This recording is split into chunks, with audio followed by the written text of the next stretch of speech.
자, 여러분, 저랑 같이 다녀온 기자들한테 제가 물어봤는데요. 아무도 브라질에 머물고 싶지 않았다고 했습니다. 우리가 이 세상에서 제일 아름다운 나라 중에 하나에 살고 있습니다. 이런 말을 통해서 꾸준히 화제되고 있는 현재 독일 총리인 프리드리히 메르츠, 모든 것을 오늘 알려드리겠습니다. 네, 안녕하세요. 독일 다니엘입니다. 여러분, 2025년부터 독일이 지금 새로운 총리를 두고 있는데요. 바로 기독 민주연합의 프리드리히 메르츠 총리입니다. 국제 뉴스에서 아무래도 자주 등장하죠. 자, 오늘은 프리드리히 메르츠 총리가 어떤 인물인지 좀 간략하게 소개해 드릴 거고요. 또 독일 사람들이 이 총리에 대해서 어떻게 생각하는지 오늘 좀 간략하게 요약해 드리고자 합니다.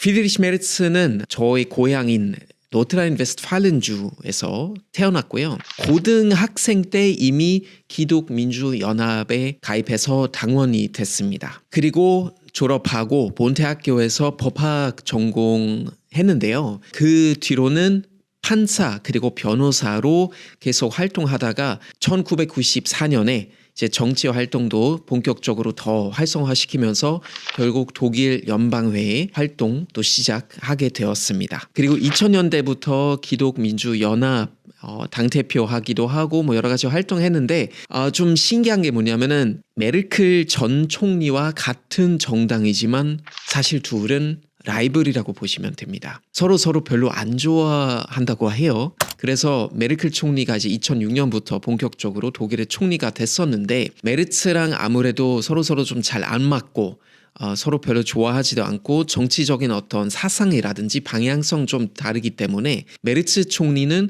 그때부터 조금 정치적 활동보다 다시 경제적으로 많이 갔었는데요. 그래서 2005년부터 2021년까지 메이어 브라운 LLP 로펌에서 조금 더 활발하게 활동했었고 메르켈 전 총리의 어떤 총리로서 임기가 점점 이제 끝나가면서 메르츠가 다시 정치 활동을 더 활성화시키고 다시 기독민주연합의 당대표 되고 결국 2025년에 독일 총리가 됐었죠. 자, 그러면은 메르츠 총리가 추구하는 방향성 과연 어떤 방향성인가요? 사실 독일 총리가 추구하는 어떤 방향성을 보면 항상 정부가 어떻게 이루어지고 있고 어떻게 구성되어 있는지 항상 봐야 될 텐데요. 독일에서는 지금 CDU, CSU 그리고 SPD 즉 사회민주당 이렇게 함께 이제 정부를 이루고 있는데요. 그래서 그 안에서 계속 어떤 방향성을 이제 정하고 정치화 활동하겠죠. 그리고 유럽연합 안에서도 이 활동을 계속 이어가고 있는데 그래서 독일이 어떻게 움직이는지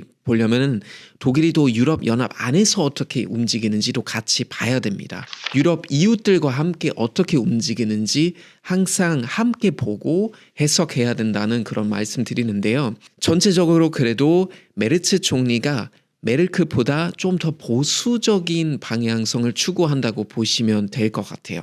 그래서 특히 이민 정책 관련해서 더 보수적이고 더 배타적이라고 보시면 될 것 같고 그리고 경제에 굉장히 많이 집중하고 있습니다. 그래서 경제적으로 독일이 특히 이제 코로나 시국 이후로는 다시 많이 복귀해야 되고 활성화해야 된다는 부분에 있어가지고 메르츠가 여기 많이 집중하고 있고요. 또 하나는 원자력 복구를 위해서 오히려 목소리 많이 내고 있고요. 그리고 다시 독일 내에서 징병제가 다시 재도입돼야 된다는 그런 목소리도 내고 있습니다. 경제 활성화 관련해서 특히 요즘 이제 메르츠의 발언들이 조금 화제됐었는데요. 어떤 얘기냐면은 독일 사람들이 일을 너무 안 하고 있다. 너무 쉽게 꾀병을 부리고 직장에 잘 안 나타나고 너무 많은 휴가를 내거나 너무 많이 쉬고 있고 이런 얘기를 많이 하고 있거든요. 우리가 다시 조금 정신을 차리고 일을 더 많이 해야 된다고 얘기하는데요.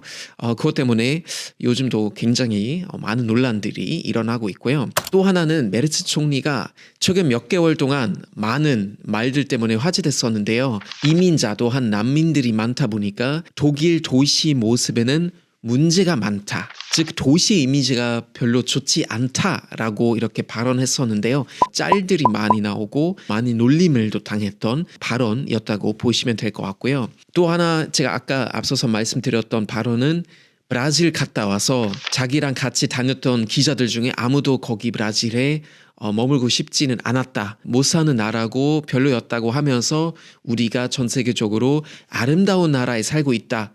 라는 발언을 했었는데요. 이거 역시 독일 뉴스에서 난리 나면서 많은 비판을 삼았던 그런 발언이었고요. 그리고 메르츠 총리도 이제 이민자도 한 난민들의 아이들, 그 자녀들 보면서 뭐라고 불렀냐면은 리틀 파샤라고 이렇게 표현했었는데요. 사실 이 파샤라는 말은 아마 한국에서 그렇게 많이 알려져 있진 않은데요. 독일에서는 가끔씩 그래도 들리곤 합니다. 이 말은 어떤 뜻이냐면은 원래 오스만 제국에서 좀 부를 많이 가지고 있고 귀하고 좀 잘 사는 어떤 귀족들 가리키는 말인 걸로 알고 있는데요. 뭔가 이 사람들은 지금 독일 와서 복지를 이용한다라는 개념으로 썼던 것 같습니다. 하지만 이런 표현을 쓴다는 것은 독일에서 그렇게 좋은 여론이 생기진 않았죠.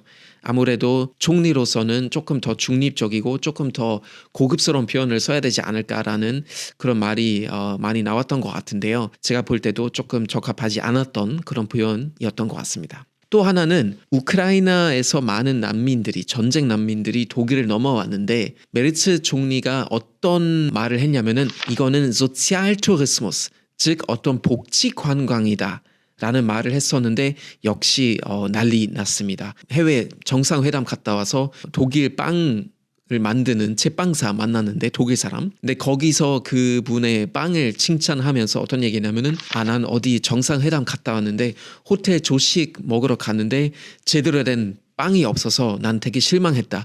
역시 독일 빵이 너무 맛있다. 뭐 이런 얘기 했는데요. 이것도 역시 뉴스에서 등장하면서 많은 비판을 삼았죠. 메르츠 총리가 했던 그런 발언들에 대해서 많은 비판을 받고 많은 놀림을 또 당했는데 한 가지 정말 인정해야 되는 것은 본인은 자기 했던 발언에 관련해서 굉장히 당당합니다. 그러니까 그것에 대해서 엄청 사과하거나 죄송해요 제가 너무 잘못했어요 아니면 왔다 갔다 하거나 이렇지는 않고요. 자기 했던 발언에 관련해서 당당하게 자기 의견을 계속 이제 얘기하고 목소리를 내고 있는데요.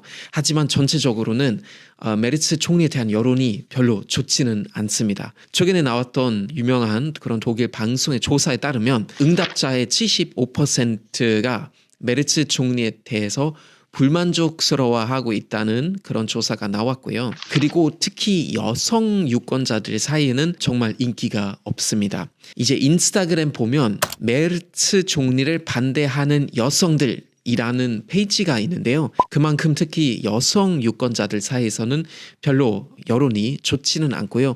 독일 내에서 자체도 별로 여론이 좋지 않다고 보면 될 것 같습니다. 전반적으로 조금 더 보수적인 정책들 추구하고 있고요. 앞으로는 과연 어떻게 될지 잘 모르겠습니다. 지금 총리로서 활동한 지가 1년 되는데요. 남은 임기는 어떻게 좀 더 여론을 좋게 만들 수 있을지 또 독일의 경제를 다시 활성화시킬 수 있을지 그리고 지금 12년 만에 최고를 찍었던 독일의 실업률을 다시 낮출 수 있는지 좀 지켜봐야 할 것 같습니다. 하지만 제가 지금 너무 메르츠 총리와 관련해서 너무 안 좋은 여론들만 소개해드린 것 같아서 그래도 조금 반응이 좋았던 것도 하나 언급해드릴 건데요. 뭐냐면은 메르츠 총리가 트럼프 대통령을 만났을 때 정상회담하고 와서 좀 좋은 평가를 받았는데요. 독일에서뿐만 아니라 국제적으로도 이거 봐라 굉장히 잘했다라는 반응이 나왔습니다. 그게 뭐냐면은 트럼프 대통령의 이제 이민 정책 여러분 이제 뉴스 통해서 많이 보셨겠지만 아이스를 통해서 이제 많이들 이제 해외로 다시 내보내고 별로 환영하는 분위기 아니잖아요. 근데 트럼프 대통령의 조상들은 역시 독일 이민자들이었다는 사실이 되게 중요한데요. 그래서 메르츠 총리가 이제 트럼프 대통령과 정상회담 이제 갔잖아요. 그래서 선물로 트럼프 대통령 할아버지의 출생 서류를 굉장히 아름답게 보장해서 이제 선물로 갖다 줬는데요. 근데 좀 숨은 메시지가 있죠. 트럼프의 할아버지도 결국 독일 출신이다 보니까 당신도 이민자 가정의 후손이다 라는 메시지를 간접적으로 전한 거죠. 그래서 이 선물 자체가 국제적으로도 그렇고 독일 내에서도 그렇고 굉장히 긍정적인 반응을 일으켰고 이건 좀 센스 있다라는 그런 여론이 나왔습니다. 네, 오늘은 이렇게 현재 독일 총리 프리드리시 메르츠 관련해서 좀 간단한 배경 설명해 드렸고요. 현재는 총리가 어떤 방향성을 추구하고 있고 독일 내에서도 그렇고 국제적으로도 어느 쪽으로 흘러가고 있는지를 조금 그 배경을 알면 조금 더 뉴스를 보실 때 아마 해석하기는 도움이 되실 것 같습니다. 네, 앞으로 현재 독일 총리인 프리드리시 메르츠의 행보가 매우 궁금한데요. 여러분도 함께 지켜봐 주시기를 바라겠습니다. 다음에 다시 조금 더 가벼운 주제를 가지고 다시 찾아오겠습니다. Bis dann und bis zum nächsten Mal. Bleibt gesund. Tschüss.